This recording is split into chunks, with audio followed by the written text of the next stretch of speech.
हज़रत बायज़ीद बुस्तामी रहमतुल्लाहि ताला अलैह एक दिन जा रहे हैं, रास्ते में शराब की हालत में मदहोश बंदा अपना गंदी नाली में उसका मुंह था, नशे की हालत में बेसाख्ता वो कह रहा है अल्लाह अल्लाह अल्लाह अल्लाह। क्या कह रहा है? अल्लाह। वो शराबी कह रहा था, आप तो माशाल्लाह सारे होश में बैठे हुए हैं। क्या कह रहा था? अभी भी आवाज नहीं। क्या कह रहा था? अल्लाह अल्लाह अल्लाह कर रहा। बायज़ीद बुस्तामी रहमतुल्लाह तआला ने देखा कि मुंह गंदे और अल्लाह कह रहे, पाक नाम न पाक मुंह से ले रहे। बायज़ीद बुस्तामी ने पानी लिया, उसका मुंह धो दिया, मुंह धो दिया, मुंह धोकर चले गए। जब नशा उतरा, होश में आया, किसी ने बताया बायज़ीद बुस्तामी आज तुझे शराब की हालत में तुझे देखकर गए हैं और तेरा मुंह धो के गए हैं। बायज़ीद बुस्तामी रहमत वक़्त गुजर गया। जब सुबह तहज्जुद से फारुग हुए और शराबी से पूछा तेरी जिंदगी में यह इनकलाब कैसे आया, इतना बड़ी तब्दीली कैसे आई? हज़रत अज़ी वक़्र वो शराबी कहने लगा बायज़ीद कल आप मेरा मुंह धोकर गए थे, आपके मुंह धोने की बरकत से रब्बे कायनात ने मेरे दिल को धो दिया था, मेरे दिल को धो दिया था। हज़रत अज़ी वक़्र बुजुर्गान ने दीन की तालीमात में हमें यह दर्स दिया है, शराबी से नफरत ना करो, उसके फेल से नफरत करो, बेनमाजी से नफरत ना करो, उसके फेल से नफरत करो, चोर से नफरत ना करो, उसके फेल से नफरत करो, बल्कि उसके साथ अच्छे अंदाज के साथ पेश आओ। हो सकता है तुम्हारा हुस्न अखलाक देखकर रब्बे कायनात उसको सिराते मुस्तकीम पर गामज़न फरमा दे।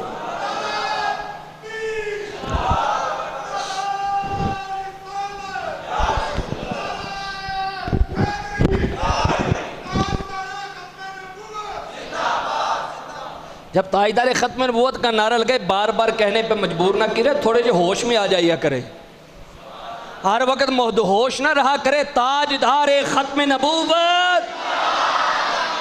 अल्हम्दुलिल्लाह देखो माशाल्लाह इंतज़ामिया ने जनरेटर लगा दिया, बेशक देर से चला, चल तो गया ना, अब तो प्यार से जवाब दीजिए ताजदार ख़त्म नबूवत सल्लल्लाहु अलैहि वसल्लम। एक दफ़ा मोहब्बत से बोलिए सुभान अल्लाह, क्योंकि मेरी इंतज़ामिया मेरी तरफ भी ढिली है। ज़रात अजीबा करो ने पता है कि जिस तरह लामा साहब 5-10 मिनट लेट आते हैं मिंबर पे, हमने भी आखिर पे जाना जब 5-10 मिनट बाकी रह जाएंगे। अल्लाह ताला जज़ाए खैर अता फरमाए। एक दफ़ा मोहब्बत से कहिए सुभान अल्लाह। ज़रात अजीबा कर इमाम आज़म अबू हनीफा रहमतुल्लाहि ताला अलैह आपका पड़ोसी था, शराब की हालत में गाली गलोच करता, बुरा भला कहता। किसी ने शिकायत कर दी, कोतवाल ने बंदा भेजा, उठा कर ले गए, बंदा जेल के अंदर।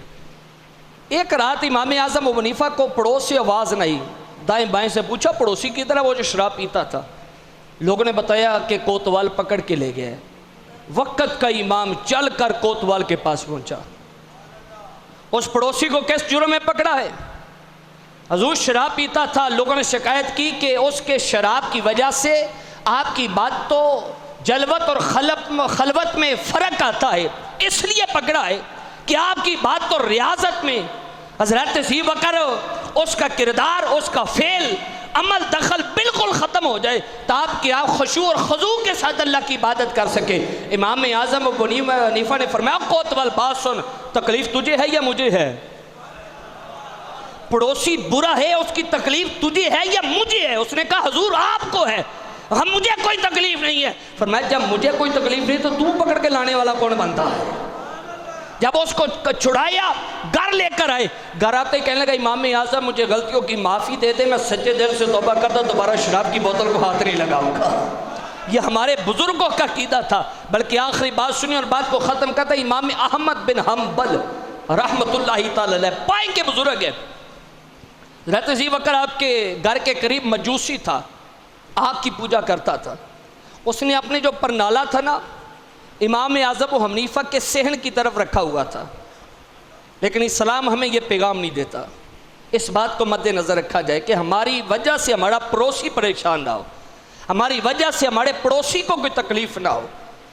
इस्लाम तो यहाँ तक कहते हैं अगर तुम्हारा पड़ोसी तुम्हारी दीवार में को कील ठोकना चाहता है, तुम्हें उस मना ना करो, बाज ना करो, रोको ना, तुम्हारा पड़ोसी है। इमाम आज़म हनीफा के सहन में वो जो मजूसी था, आग की पूजा करने वाला, उसने परनाला लगाया होता। जो गंदगी पेशाब जो इमाम आज़म के इमाम अहमद बिन हम्बल के सहन में आता। इमाम अहमद बिन हम्बल का किरदार देखिए। आपने एक अपना वो टप जो था, जिस दिन उसने परनाला लगाया, इमाम अहमद बिन हम्बल ने उसी दिन नया टप खरीद कर उस परनाले के नीचे रख दिया।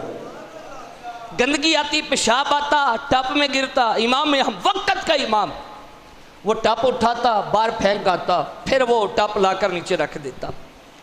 जब इमाम अहमद बिन हम्बल का आखिरी वक्त आया, आपने उस मजूसी को बुलाया, फरमाया सुन, मैं एक राज की बात करने लगा हूँ, अगर मेरा आखिरी वक्त ना आता तो मैं कभी भी राज की बात ना करता, लेकिन चूंकि आखिरी वक्त आ गया है इसलिए तो इस राज की बात कर रहा हूँ।